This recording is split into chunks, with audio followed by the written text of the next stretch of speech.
நமசிவாய வாழ்க, நாதன் தாழ் வாழ்க, இமைப்பொழுதும் மின்னெஞ்சில் நீங்காதான் தாழ்வாழ்க. ஓம் நம சிவாய, ஓம் நம சிவாய, ஓம் நம சிவாய.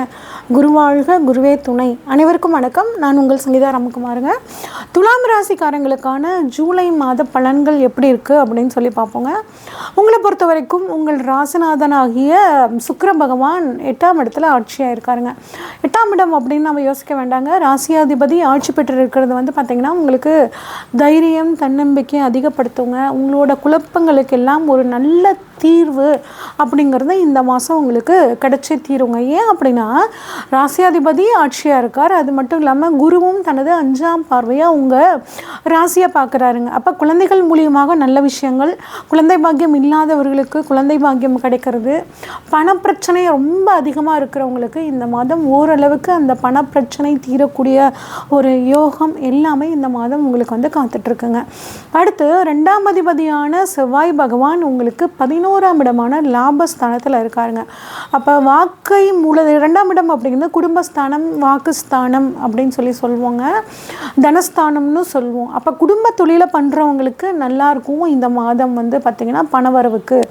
அது மட்டும் இல்லாமல் குடும்பத்தின் மூலியமாகவும் பணவரவு அப்படிங்கிறது நல்லா இருக்குங்க. சொத்துக்கள், குடும்ப சொத்துக்கள் மூலியமாகவும் இந்த மாதம் பணவரவு அப்படிங்கிறது உங்களுக்கு நல்லா இருக்குங்க. பெண்கள் மூலியமாக உங்கள் குடும்பத்தில் இருக்கக்கூடிய பெண்கள் அவங்களுக்கு ஒரு வேலை கிடச்சி அதன் மூலியமாகவும் உங்களுக்கு பணவரவு அப்படிங்கிறது சூப்பராக இருக்குங்க. கொடுத்த வாக்கை காப்பாற்ற முடியலன்னு கவலைப்பட்டு இருந்தீங்கன்னா இந்த மாதம் கொடுத்த வாக்கை காப்பாற்றக்கூடிய ஒரு அற்புதமான சூழல் இந்த துலாம் ராசிக்காரங்களுக்கு இருக்குங்க. அடுத்து உங்களுக்கு 3ஆம் அதிபதி, 3ஆம் இடம் அப்படின்னா தைரிய வீரிய ஸ்தானம்னு சொல்லுவோம். அவர் 9ஆம் இடமான பாக்யஸ்தானத்திலிருந்து உங்கள் ராசியை 3ஆம் இடத்தை பார்க்குறனாலங்க நல்ல தைரியம் அதிகமாகவும், தன்னம்பிக்கை அதிகமாகவும், நல்ல துணிச்சலாக எந்த ஒரு காரியத்தையும் இறங்கி நீங்கள் செயல்படுவீங்க. அந்த துணிச்சல் மூலியமாக உங்களுக்கு நல்ல விஷயங்கள் நடக்கும். நிறைய பயணங்கள் போவீங்க, சிறு பயணங்கள், தூர பயணங்கள் எல்லாம் போவீங்க. அதன் மூலியமாக ஒரு நல்ல விஷயங்கள், உங்களுக்கு மனசுக்கு பிடிச்ச விஷயங்கள் நடக்கிறதுக்கான வாய்ப்புகள் ரொம்பவே சூப்பராக இருக்குங்க. அடுத்து 4ஆம் அதிபதி 6ஆம் இடத்துல இருக்காருங்க. அப்போ ஒரு வீடு வாங்குறதுக்கு, ஒரு சொத்து வாங்குறதுக்கு கடனுக்காக காத்துட்டு இருந்தீங்கன்னா அதில் ஏதாவது தடங்கள் இருந்துச்சுன்னா சனிக்கிழமைகளில் அனுமன் வழிபாடு பண்ணுங்க. முடிஞ்ச வரைக்கும் கர்ம காரியங்களுக்கு இயலாதவங்க இருக்காங்கன்னா அவங்களுக்கு கர்ம காரியத்துக்கு முடிஞ்ச உதவி பண்ணுறதும் உங்களுக்கு இந்த சின்ன சின்ன தடைகளை சரி பண்ணி கொடுக்குங்க. அம்மாவோட உடல் ஆரோக்கியத்தில் சின்ன குறைபாடுகள் இருந்தாலும் இந்த சனிக்கிழமைகளில் அனுமன் வழிபாடு மூலியமாக நல்ல உடல் ஆரோக்கியம் அப்படிங்கிறது மேம்படுங்க. லோனுக்காக காத்துட்ருக்கிறவங்களுக்கும் லோன் கிடைக்கிறதுக்கான வாய்ப்புகள் ரொம்பவே சூப்பராக இருக்குங்க. அடுத்து 5ஆம் அதிபதி சனி பகவான், 5ஆம் இடம்ங்கிறது குழந்தைகள் ஸ்தானம், காதல் ஸ்தானம், நமது சிந்தனைகளை சொல்லக்கூடிய ஸ்தானம். அந்த இடம் 5ஆம் அதிபதி 6ஆம் இடத்துல இருக்காருங்க. அப்போ என்ன பண்ணணும்னா உங்கள் குழந்தைங்க உங்கள் பேச்சை கேட்கலைன்னு கவலைப்படாதீங்க. அவங்கள உட்கார வச்சு உங்களோட மனசில் இருக்க விஷயங்களை ஷேர் பண்ணிக்கோங்க. நீங்கள் எந்த அளவு கஷ்டப்படுறீங்கிற விஷயத்தையும் குழந்தைங்கிட்ட ஷேர் பண்ணிக்கோங்க. எப்பயுமே உங்களோட சூழ்நிலைகளை குழந்தைங்களுக்கு எடுத்து சொன்னீங்கன்னா அவங்க கட்டாயம் புரிஞ்சுக்குவாங்கங்க. எடுத்து சொல்லுங்கள். குழந்தை பாக்கியத்துக்காக ட்ரீட்மெண்ட் போகிறவங்க தாராளமாக இந்த சமயத்தில் குழந்தைக்கான ட்ரீட்மெண்ட்டில் ஈடுபடுறது ரொம்பவே நல்லதுங்க. அதே மாதிரி நீங்கள் எந்த அளவு ஹார்ட் ஒர்க் பண்ணுறீங்களோ அந்தளவுக்கு புதிய உத்தியோகம், தொழில் கிடைக்கிறதுக்கான வாய்ப்புகள் ரொம்பவே நல்லா இருக்குங்க. ஆனால் முயற்சி அப்படிங்கிறது கட்டாயம் முக்கியம். நீங்கள் எந்த அளவு முயற்சி பண்ணுறீங்களோ அந்த அளவுக்கு சனி பகவான் அதற்கான பலனை கொடுத்தே தீருவார். அப்போ புதுசாக வேலை வேணும்னு நினைக்கிறவங்க தாராளமாக நீங்கள் உங்கள் முழு முயற்சியை போட்டிங்கன்னா உத்தியோகங்கிறது கிடைக்குங்க. கோர்ட்டு கேஸ், வம்பு வழக்கு பழசு இருந்துச்சுன்னா இப்போ ஓரளவுக்கு சாதகமாக இருக்கும். புதுசாக நீங்களாக ஏதாவது வம்பு வழக்குன்னு போய் சிக்கிக்காமல் இருக்கிறது ரொம்பவே சிறப்புங்க. அடுத்து 7ஆம் அதிபதி செவ்வாய் பகவான் 11ஆம் இடத்துல இருக்காருங்க. அப்போ உங்கள் வாழ்க்கை துணை மூலியமாக ஒரு பணவரவு அப்படிங்கிறது இருக்குங்க. அப்போ உங்கள் வாழ்க்கை துணைக்கு உத்தியோகம் கிடைக்கிறது, உங்கள் வாழ்க்கை துணைக்கு வராத பணம் ஏதாவது இருந்துச்சுன்னா அது இந்த சமயத்தில் வர்றதுக்கான விஷயங்கள் நல்லா இருக்குங்க.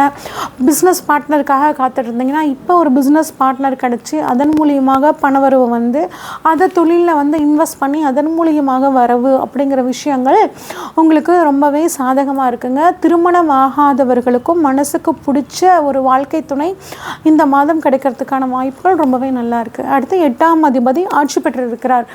அப்போ இன்சூரன்ஸ் மூலியமாக ஏதாவது சிக்கல்கள் இருந்துச்சுன்னா அது இந்த மாதம் தீருங்க. சுக்கிரன் 8ஆம் இடத்துல ஆட்சி பெற்றிருக்கனால பெண்கள் மூலியமாக ஒரு பணவரவு, திடீர் பணவரவு அப்படிங்கிறது உங்களுக்கு ரொம்பவே சாதகமாக இருக்குங்க. ஒரு சிலருக்கு வந்து பார்த்திங்கன்னா மர்ம உறுப்புகளில் பிரச்சனை அப்படிங்கிறது வருங்க. கொஞ்சம் வந்து உடல் ஆரோக்கியத்துக்கு இம்பார்ட்டன்ட் கொடுக்கறது ரொம்பவே சிறப்புங்க. அதுவும் சுகர் பேஷண்ட்ஸ்லாம் கொஞ்சம் கவனமாக இருந்துக்கோங்க. அடுத்து 9ஆம் இடம்ங்க. 9ஆம் அதிபதி 10ஆம் இடத்துல இருக்கிறது வந்து தர்ம கர்மாதிபதி யோகம் அப்படின்னு சொல்லுவாங்க. அப்போ உங்களுக்கு இப்போ இந்த மாதம் தொழில் அப்படிங்கிறதுல ஒரு நல்ல முன்னேற்றமும் வளர்ச்சியும் கிடைக்கும். குறிப்பாக வந்து 9ஆம் இடத்துல சூரியன் குருவோட சேர்க்கை இருக்கிறனால அரசாங்க உத்தியோகத்தை வந்து அதுக்காக காத்துட்ருக்குறவங்களுக்கு அரசாங்க உத்தியோகம் கிடைக்கிறது, இல்லை கவர்மெண்ட்லேருந்து ஒரு கான்ட்ராக்ட் கிடைக்கணும்னு எதிர்பார்த்துட்ருக்கேங்க அப்படின்னா உங்களுக்கு அந்த கவர்மெண்ட் கான்ட்ராக்ட் கிடைக்கிறதுக்கான வாய்ப்புகள், தந்தையோட சொத்தில் கொஞ்சம் வில்லங்கங்கள் இருக்குங்க அப்படின்னா அதுவும் இந்த மாதம் வந்து தீரத்துக்கான வாய்ப்புகள் உங்களுக்கு ரொம்பவே சூப்பராக இருக்குங்க. நான் வெளிநாடு போகணும், வெளி மாநிலத்தில் போய் ஒரு வேலை பார்க்கணும் அப்படின்னு நினச்சிங்கன்னா இப்போ இந்த மாதம் அதற்கும் வந்து பார்த்திங்கன்னா ரொம்பவே சூப்பராக இருக்குங்க. அடுத்து 10ஆம் இடத்துல புதன் பகவான் 9ஆம் அதிபதி 10ஆம் இடத்துல இருக்கார், 12ஆம் அதிபதியும் 10ஆம் இடத்துல இருக்கார். அப்போ தொழில் ரீதியாக நிறைய பயணங்கள், வெளிநாட்டில் போய் ஒரு பிரான்ச் ஆரம்பிக்கக்கூடிய விஷயங்கள், வெளிநாட்டில் தான் நான் ஏற்கனவே தொழில் பண்ணிகிட்ருக்கேங்க, அது வந்து நம்ம நாட்டிலையும் பண்ணலாமா அப்படின்னு கேட்குறவங்களுக்கும் இந்த மாதம் அதற்கான வாய்ப்புகள் வந்து பார்த்திங்கன்னா ரொம்பவே சூப்பராக இருக்குங்க. அடுத்து 12ஆம் இடத்தை பொறுத்த வரைக்கும் கொஞ்சம் ஒரு சிலருக்கு நரம்பு சம்மந்தப்பட்ட பிரச்சனைகள் வர்றதுக்கான வாய்ப்புகள் இருக்குங்க. நிறைய பச்சை நிற காய்கறிகளை உணவில் சேர்த்துக்கோங்க. முடிஞ்ச வரைக்கும் புதன் பகவான் வழிபாடு, அதாவது பெருமாள் வழிபாடு புதன்கிழமையில் பண்ணுறதும் சனிக்கிழமைகளில் அனுமன் வழிபாடு பண்ணுறதும் இந்த மாதம் உங்களுக்கு மிகச்சிறந்த மாதமாக இருக்குங்க. வந்து பார்த்திங்கன்னா வரக்கூடிய 7ஆம் தேதியிலேருந்து ஆன்லைன் அஸ்ட்ராலஜி கிளாஸஸ் வந்து எடுத்துகிட்ருக்கேங்க. அஸ்ட்ராலஜி கற்றுக்கணும் அப்படின்னு விருப்பம் இருக்கிறவங்க ஸ்க்ரீனில் தெரியுற வாட்ஸ்அப் நம்பருக்கு கால் பண்ணுங்கள். அந்த டீட்டெயில்ஸ் வந்து உங்களுக்கு சொல்கிறோங்க. வீட்டில் ஒருத்தர் ஒரு ஜோதிட விஷயங்களை தெரிஞ்சு வச்சுக்கிறது உங்களுக்கு வாழ்க்கையில் ஒரு நல்ல முன்னேற்றத்தை கொடுக்கறதுக்கான வாய்ப்புகள் இருக்குங்க. நன்றி, வணக்கம்.